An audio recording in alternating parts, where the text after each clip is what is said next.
அதாவது பிரபல யூடியூபர் திவ்யா, கார்த்திக் ஆகிய இருவரும் விருதுநகர் மாவட்டம் ஸ்ரீவில்லிபுத்தூர் அருகே உள்ள அத்திக்குளம் பகுதிக்கு வருகை தந்ததாகவும், அங்கு ரீல்ஸ் எடுக்க வருகை தந்து அங்கு எடுக்கப்பட்ட காட்சிகள், குறிப்பாக அவர்கள் இருவரும் ஆபாசமாக இருந்ததாகவும், குறிப்பாக மேலும் 2 சிறுவர்களை பாலியல் சீண்டலுக்கு உட்படுத்தியதாக தொடர்ந்து மாவட்ட குழந்தைகள் நல அலுவலர் புகார் கொடுத்ததன் அடிப்படையில் கார்த்திக், திவ்யா, சித்ரா, ஆனந்த் ஆகிய 4 பேர் கைது செய்யப்பட்டு போக்சோ வழக்கில் அடைக்கப்பட்டனர். குறிப்பாக பிப்ரவரி 14ஆம் தேதி வரை அவர்களுக்கு நீதிமன்ற காவல் என்பது கொடுக்கப்பட்டுள்ளது.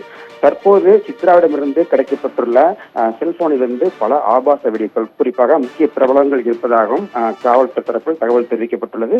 தொடர்ந்து இந்த விசாரணை தீவிரப்படுத்தப்பட்டுள்ளதாகவும், திவ்யா மற்றும் கார்த்திக் ஆகியோருடைய செல்போன்களும் கைப்பற்றப்பட்டு அதனுடைய ஆய்வுகள் நடத்தப்பட்டு வருவதாகவும் முதற்கட்ட விசாரணையில் தெரிய வந்துள்ளது.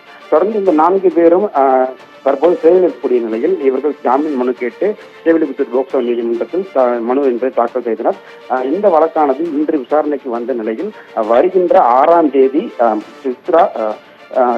திவ்யா, சித்ரா, கார்த்திக் ஆகிய 4 பேருக்கும் 6ஆம் தேதி மற்றும் ஆனந்த் ஆகியோருக்கு 7ஆம் தேதி என 4 பேருக்கும் நீதிபதி தீர்ப்பு ஒத்திவைத்துள்ளார். தொடர்ந்து இந்த வழக்கு தற்போது முக்கியத்துவம் பெற்றுள்ளது.